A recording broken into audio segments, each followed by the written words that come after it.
Good evening. Tonight's investigations begins with a question so ordinary that most people never stop to examine it.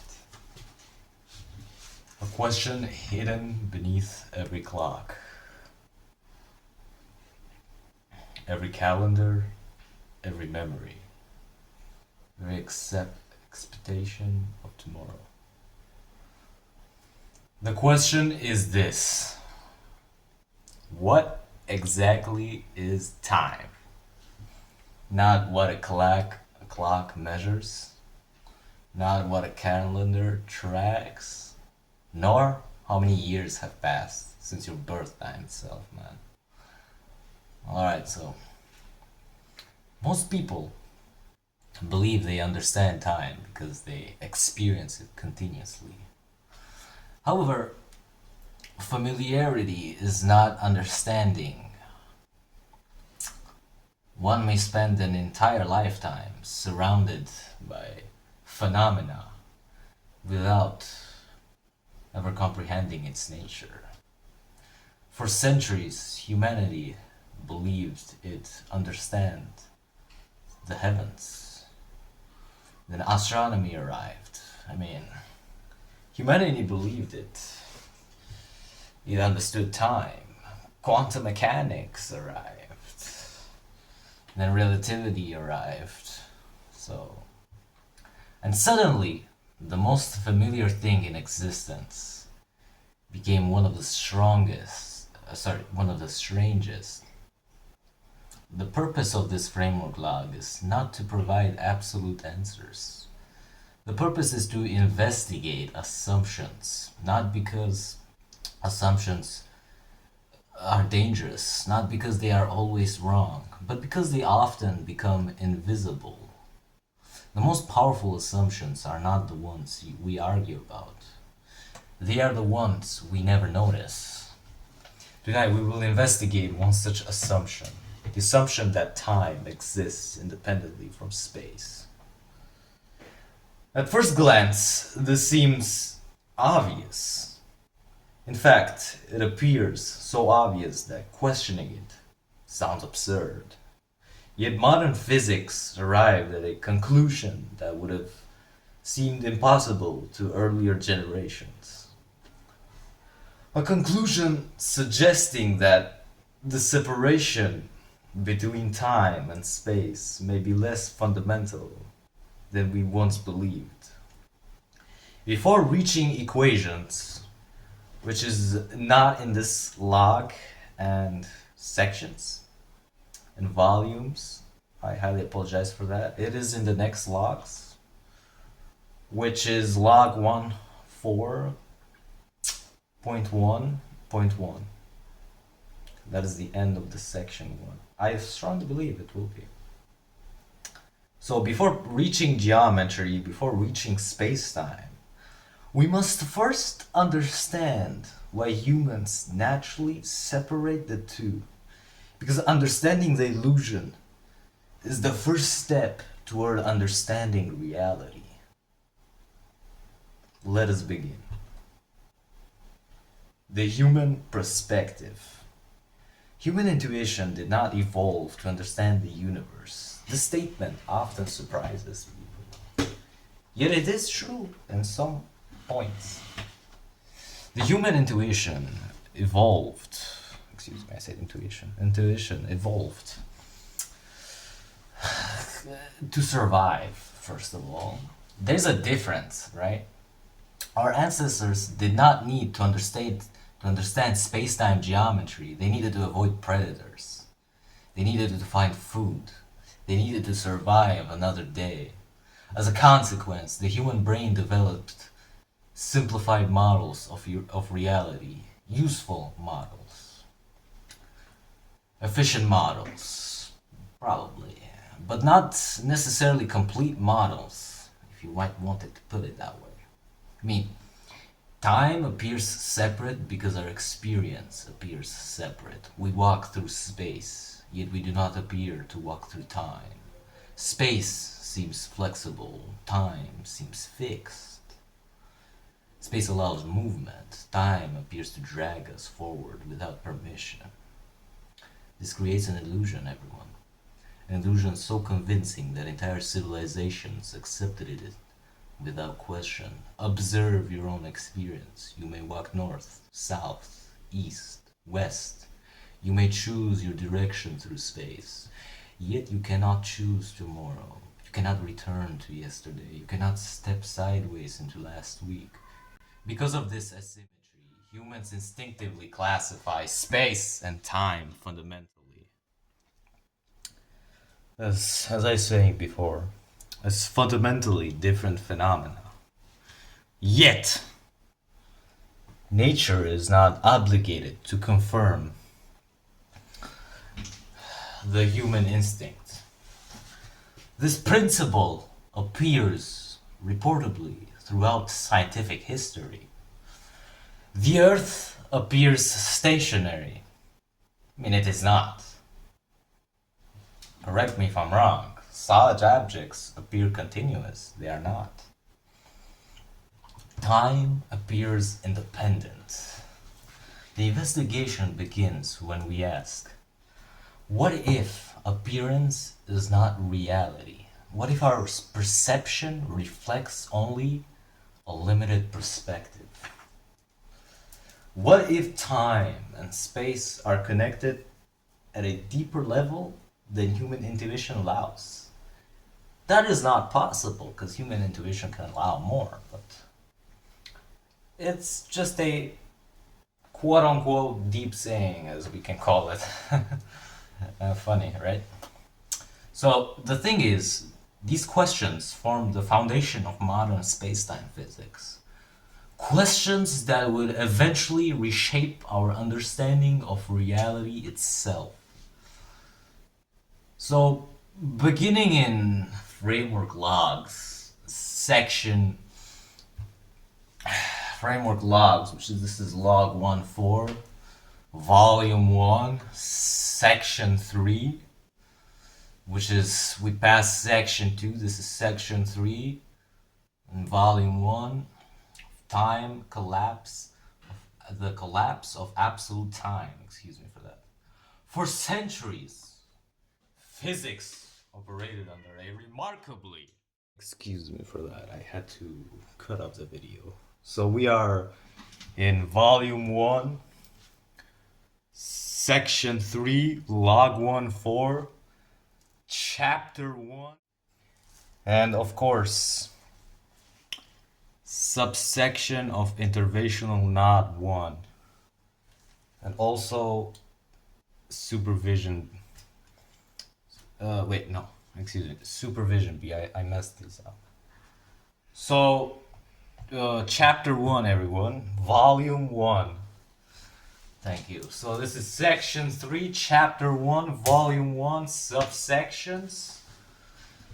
This is the collapse of absolute time. So, for centuries, physics operated under a remarkably elegant assumption. Absolute time. I mean, the concept was simple. Universal clock existed throughout reality. Every event shared the same temporal flow. The universe possessed a common heartbeat, as you might call it, if you're a poet. Whether one stood on Earth, sailed across an ocean, or traveled among the stars. Time progressed identically everywhere. The idea was beautiful. The idea was intuitive.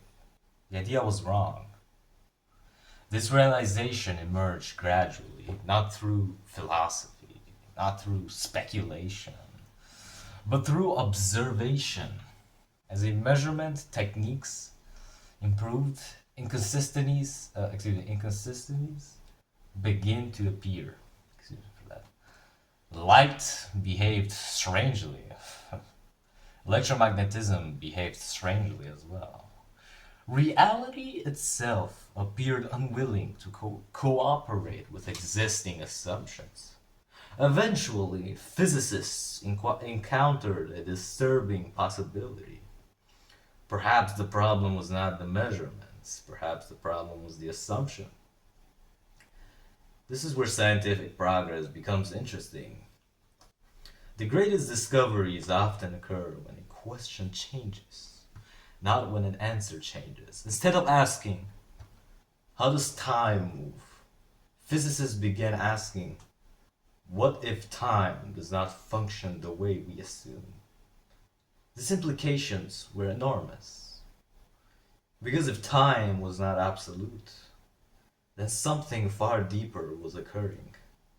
Beneath ordinary experience, and something geometric, something structural, something woven directly into the architecture of reality itself. The stage was now set. The old model would soon collapse. A new model would emerge, and with it, an entirely new understanding of existence. I will leave a comment on these subsections. Unfortunately, I highly apologize for not knowing these because these are I remember all of these with my mind, and unfortunately, it's kind of hard because subsection blah blah blah. Yeah, so like I will write a comment and with the timestamps as well in it. So once that happens, you guys will see that what we have is this sections and all that. So I will just be naming moving to volume 1 and section 4, for example. So yeah, I highly apologize for that. So this is the birth of spacetime. So here's the framework. It begins slightly uncomfortable because gravitational time dilation is not theoretical.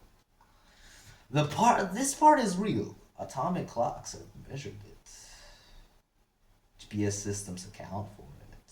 Now, before somebody in the comments starts preparing a 37-page document explaining why this framework is not a peer-reviewed publication, yes, correct, it isn't. The objective here is not to reproduce existing physics textbooks. The objective is to examine implications, possibilities, and conceptual extensions of established principles. This is a framework discussion, not a university lecture.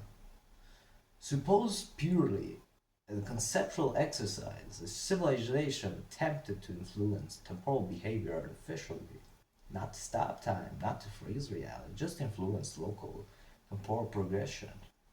Even slightly, the immediate problem would be energy. Physics is rude when it comes to energy requirements. Because spacetime doesn't negotiate. So, moving to section 4. So, if we move to the birth of spacetime, basically, the revolutionary insight was deceptively simple. If I'm pronouncing that alright, if I am not, I highly apologize. So, yes, thank you for that. So, since we are moving to section 4, events do not occur merely in space. I mean, come on. This distinction changes everything. Imagine a lightning strike. Where did it occur? One might answer at a particular location, yet this answer is incomplete. A little bit. Why? Because location alone is insufficient.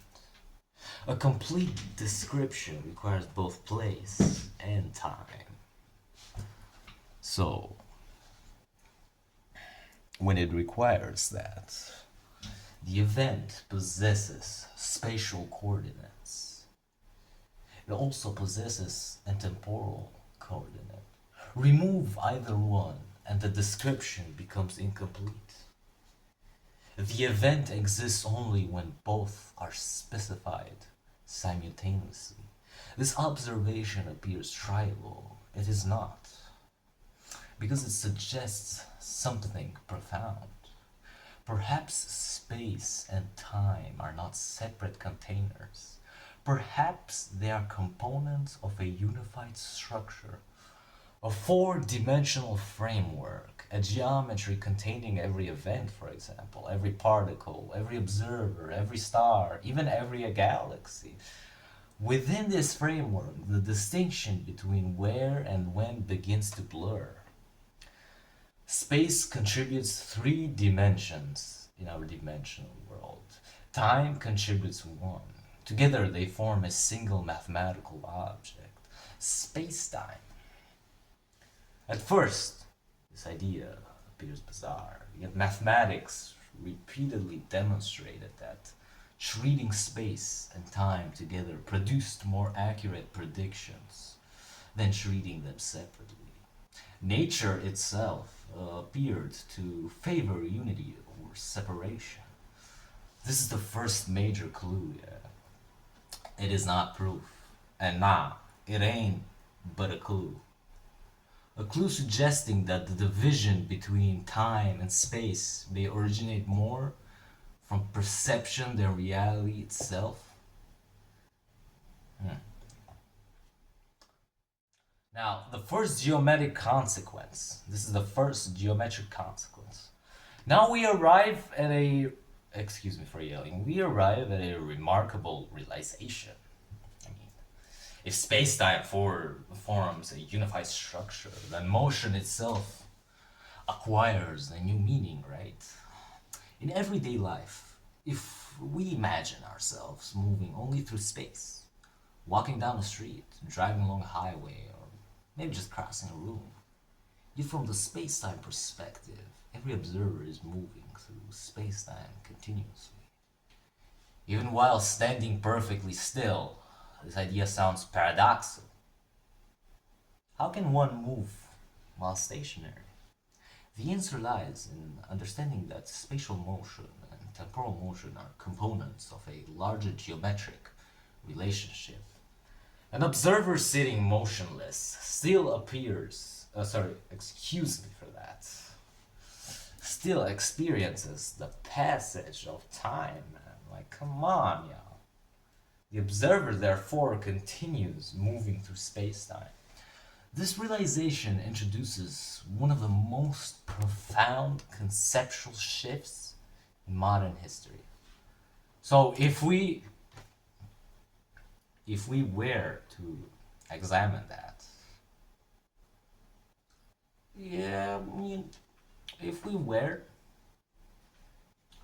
it is a conceptual shift in modern physics. So basically, time ceases to function as a passive background, right? It becomes part of geometry itself. A participant rather than a spectator, a dimension rather than a universal clock. I mean, consequences are extraordinary. Different observers may disagree regarding measurements of duration. Different observers may disagree regarding measurements of distance. Yet, beneath these disagreements, deeper geometric relationships remain preserved. Nature appears less concerned with individual measurements than with structure connecting them. So let me explain this. Because it is this structure that will occupy the remainder of our investigation. Because once space-time is understood as geometry, new questions emerge. Questions regarding motion, questions regarding light, questions regarding gravity, even questions regarding reality itself. The deeper we investigate, the stranger the architecture becomes. And in the next section, we begin examining the mathematics that force physicists to abandon intuition and trust geometry instead. Section 1 complete, everyone. Thank you for that. Now, we will begin Section 6. Thank you very much. We have returned back on stage, man. So I highly apologize if I sounded very depressing, but it is the point of the video sometimes. So chapter 2, volume 2, the final chapters and volumes of number 2. Section 6, which is the failure of common sense, man. So common sense is a local survival algorithm. I mean, it was never designed to understand the cosmos. Newtonian intuition, why time feels universal, why everyone assumes clocks agree. And then, nature never signed a contract agreeing to human intuition, man. This is the final section of volume 2 and chapter 2. So we get to volume first fracture. So now I will be introducing the Lorentz. So I'm not gonna immediately with equations because unfortunately that is for the next video. So imagine two observers. One remains stationary, the other departs at extraordinary velocity. And then, if reality contains an absolute clock, both observers should agree. They do not. This symbol appears innocent, yet hidden inside it is the destruction of absolute time. Moving to Section 8, so which is the Lorentz Transformation. So now we go advanced, not textbook advanced, Holmes advanced. The Lorentz Transformation is not merely an equation. It is a translation dictionary between realities. I mean, these equations are not adjusting reality, they reveal reality. The universe appears less interested in preserving certainty than preserving consistency.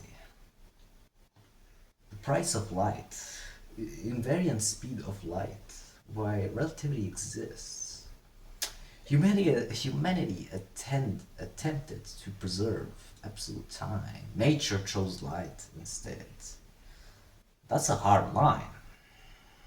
So, Section 10 now, which I guess I would call it the death of the universal now, which moment is happening right now on a star 500 light years away. No conspiracy,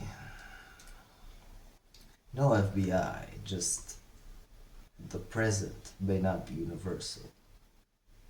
Perhaps now it's not a feature of the universe. Perhaps it is a feature of the observer. Thank you guys. That was chapter 4, volume 3. We move to chapter 5, volume 4. To section 11, the path through spacetime. So, up to this point, we have discussed observers, clocks, and measurements. Up to this point. So, now we need to introduce a concept that appears simple but becomes increasingly powerful. The deeper one investigates it, of course, but it is still powerful, and just by, just by it. So, the world line. Every object that has ever existed possesses a path through space-time. A star possesses one, a planet possesses one. You even possess one as well, even while still sitting perfectly still. Your world line continues forward through space-time. This idea reveals something interesting. In fact, it's pretty interesting actually. So human beings often imagine life as a collection of separate moments. Yet physics describes something different completely. Physics describes continuity, a connected path stretching from birth to the present moment. Not isolated events, but a single trajectory, a story written directly into spacetime itself. And while humans may argue over destinations, physics remains concerned with the path. Because ultimately, the universe records motion through history, not merely location.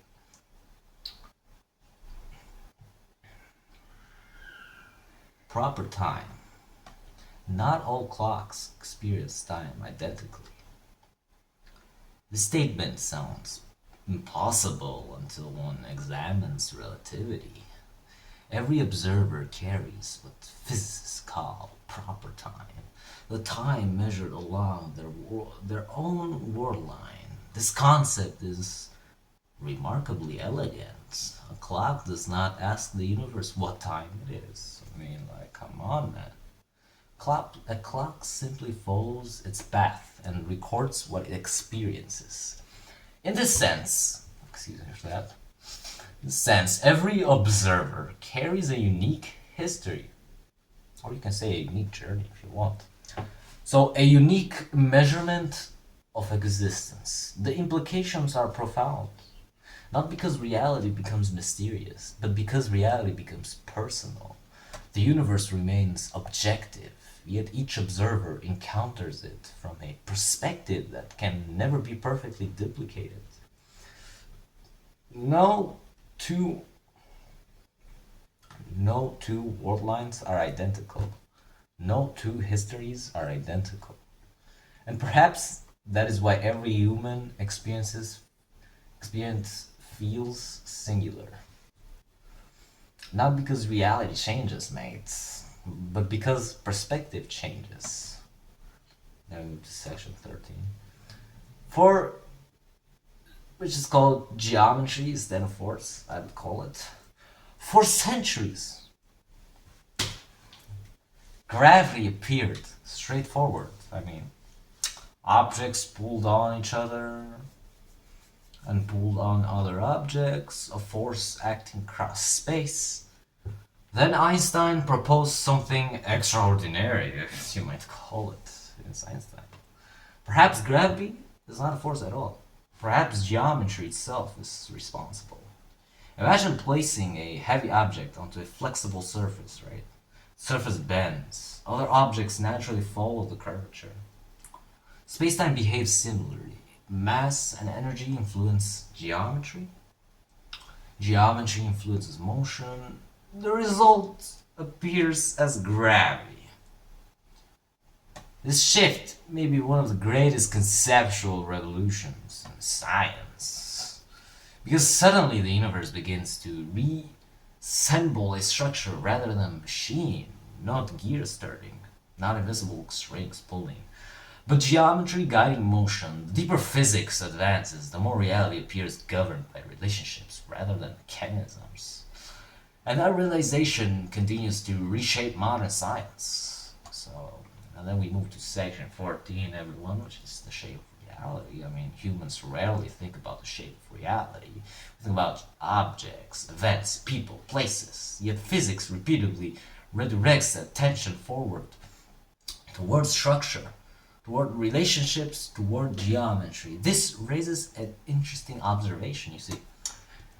A building is not defined merely by bricks. A symphony is not defined merely by notes. Likewise, the universe may not be defined merely by particles. The arrangement matters, the structure matters, the relationships matter. Physics increasingly suggests that understanding reality requires understanding how things connect, not merely what things are. And while many mysteries remain unresolved, one lesson appears repeatedly throughout scientific history. The universe is often stranger than expected, yet it is also more elegant than expected. Complexity emerges from simplicity, and simplicity often hides beneath complexity. This is where the framework emerges. At the beginning of this investigation, we asked a simple question. Is time separate from space? The answer turned out to be more complicated than anticipated. Time and space are not merely neighbors. They are participants in a larger structure, a structure known as spacetime. Through relativity, we discovered that observers disagree. Through geometry, we discovered that gravity bends paths. Through worldlines, we discovered that every object traces a history through reality itself. The deeper we investigate it, the less the universe resembled intuition, and more it resembled geometry. This does not make reality less beautiful. Hell no. It makes it more beautiful, actually, because hidden beneath every clock, every star, every journey, and every memory lies a remarkable truth. The universe is not chaos pretending to be order, gang. It is order waiting to be understood. And with that foundation established, we can finally examine the experimental evidence that transformed these ideas from speculation into science. This is the end of part 3. Thank you, everyone. Moving to section 16. Before I name this section, parts and different chapters and volumes might change names during the video. I might change numbers, so you may see in the comments when I write, or in timestamps, chapter 3, and you said, no, this was chapter 5. Yeah, unfortunately, I highly excuse myself because I have to change them once upon a time. So, the spacetime interval. The first equation is perhaps the most important of the entire investigation. Even though I'm not showing an equation, I'm going to explain it. So, at first glance, it will appear simple. Yet that equation reveals a profound truth. Space and time are not independent quantities. So, they are components of a larger geometric structure. The spacetime interval remains invariant. Observers may disagree on distance, observers may disagree on duration, yet the interval remains unchanged. Nature appears willing to sacrifice certainty, but never consistency. That is the first lesson. Reality may appear different from different perspectives, yet deeper structures remain preserved.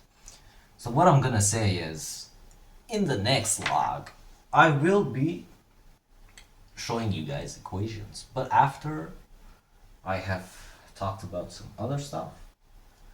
No, as some in our generation might say LARPing, I will LARP a little bit.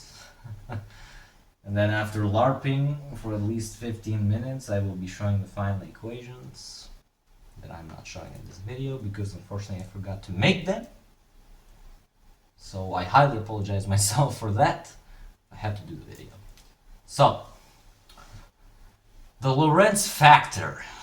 This will be the second equation, which is responsible for one of the most surprising predictions in physics. Lorentz factor is velocity increases, time itself behaves differently. So not metaphorically, not psychologically, not physically, this equation destroyed the idea of a universal clock. And in doing so, revealed something remarkable, as you might say.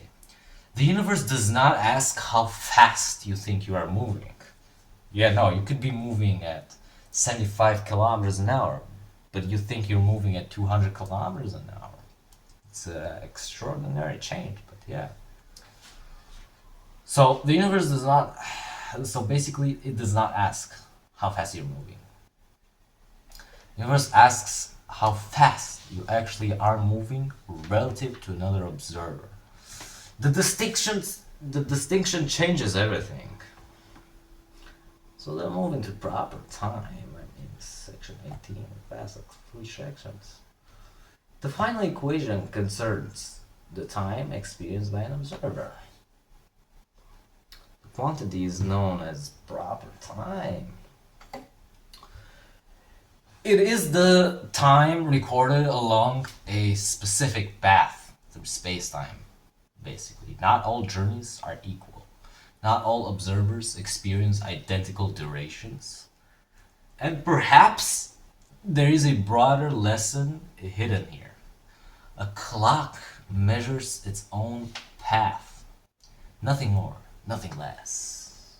Physics remains concerned with trajectories, of course, not assumptions.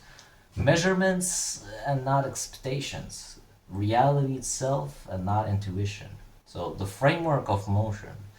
At this stage, the pattern becomes clear. The equations are different, the symbols are different. They all point toward the same conclusion. Time is not separate from space. Motion is not separate from geometry. Observation is not separate from perspective. The universe appears less like a machine made of isolated parts, I suppose, and more like a connected structure whose pieces gain meaning through relationship. The equations that will be shown in the future did not create this reality. I mean, they merely revealed it. And every generation inherits the same challenge to decide whether they will trust intuition or follow evidence wherever it leads. So moving to the final transmission, the one which is at the beginning of this framework log, we asked a question, a simple question. God damn it. Is time separate from space, people? Come on. The answer required centuries of investigation, thousands of experiments, and some of the greatest minds in scientific history. The result was not the destruction of mystery, it was the refinement of mystery. For every answer discovered, new questions emerged, and perhaps that is the true purpose of science, man. Not to eliminate wonder, but to direct wonder toward reality. The universe remains vast. The framework remains incomplete, of course, because we have more sections within the framework, the Temporal Field Dynamics. The investigation continues until the next log. Observe carefully, everyone. And never confuse familiarity with understanding. See you next time. Have a great time.